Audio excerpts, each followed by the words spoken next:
Did you have a good Christmas this year? Well, I hope you did.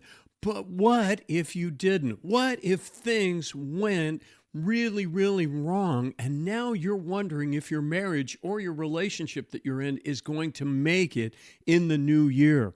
Well, Christmas puts a lot of stress on our relationships, and a lot of couples think about calling it quits right after Christmas. Well, if that's you, I want to encourage you to watch or listen to this recording because I want your marriage or relationship to recover after Christmas. And I'm going to give you some tips and tools on how to do that.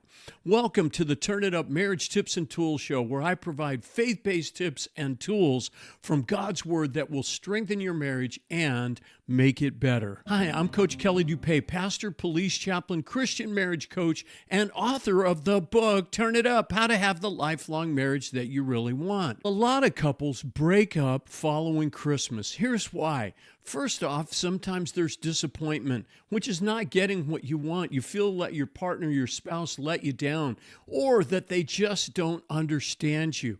Then there's disillusionment because you're seeing some character qualities of your partner that you don't like. There's disagreements and things have come to light that you're not on the same page or that you have competing agendas or desires. Then, of course, there's disloyalty. Maybe you were betrayed by your partner in some way, and that could be as innocent as flirting with a coworker at a Christmas party, all the way to, of course, if they cheated on you. Well, if things went wrong in your relationship this Christmas or during the holidays, here's what to do. The first step is to have a calm, confrontational conversation. Really, what you need to do is talk to your spouse about what went wrong and how it made you feel. And the best way to do that is to first calm down. So don't do it when you're angry. Don't do it when you're upset, but calm down first. And then pick a good time. Hey, I want us to talk about what happened at Christmas. Is today a good time? And so you set up a good time where they can give you their full attention. And then you begin by starting softly.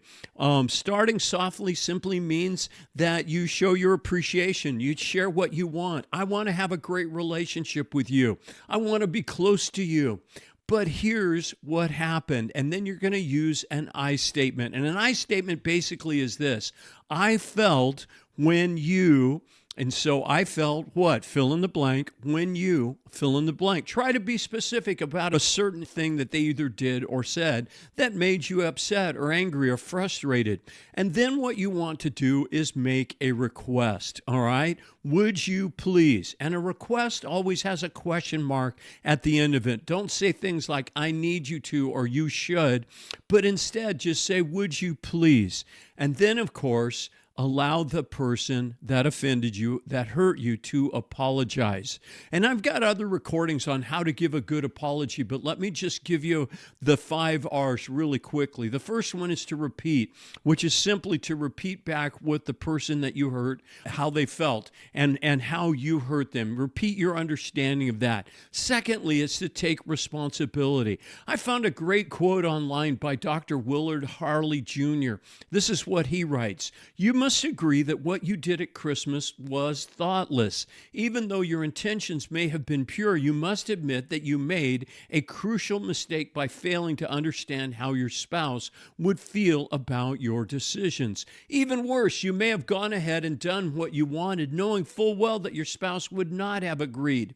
In the final analysis, you must take responsibility for having failed to reach an enthusiastic agreement with your spouse before you made your plans for Christmas. So that's all about taking responsibility. So repeat responsibility. The third one is remorse. And that's simply a statement of, I feel bad for how I hurt you.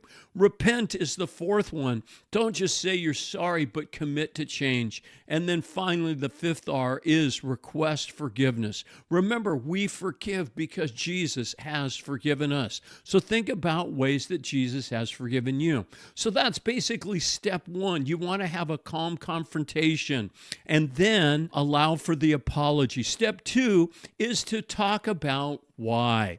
What happened and why did it happen?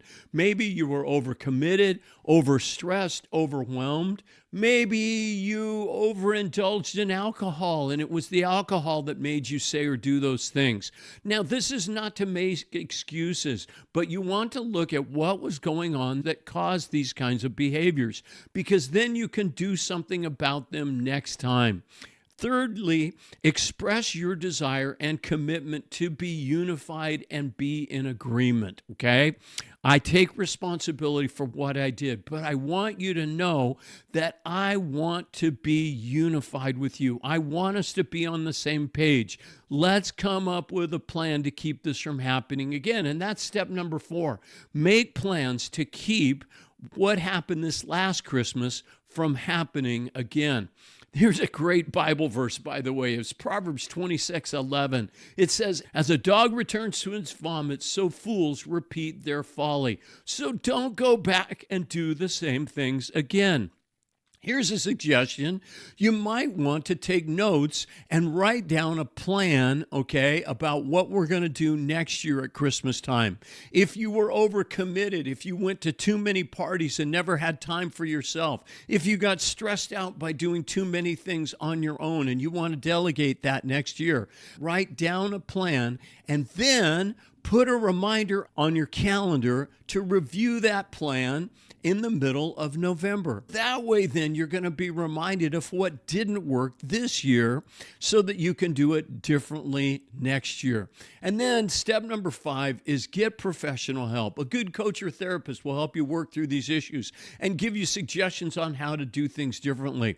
I'm going to put a link in the description and my phone number so that you can either text me or use the link to schedule a free 30-minute clarity call with me. We're going to look at what worked and what you could do differently to strengthen your relationship following Christmas, but also just what you need to do to have the kind of marriage or relationship that you really want to have. So clean up the mess that you made this last Christmas, the mistakes that you made, right? How do you do that? You evaluate what went wrong, apologize, release forgiveness, learn from your mistakes, and then do things differently next time. Hey, well, if you like this recording and found it helpful, please hit the subscribe button now so that you can get more marriage tips and tools like this. Thank you for watching or listening to this episode of the Turn It Up Marriage Tips and Tools Show. May God bless you and may God bless your marriage.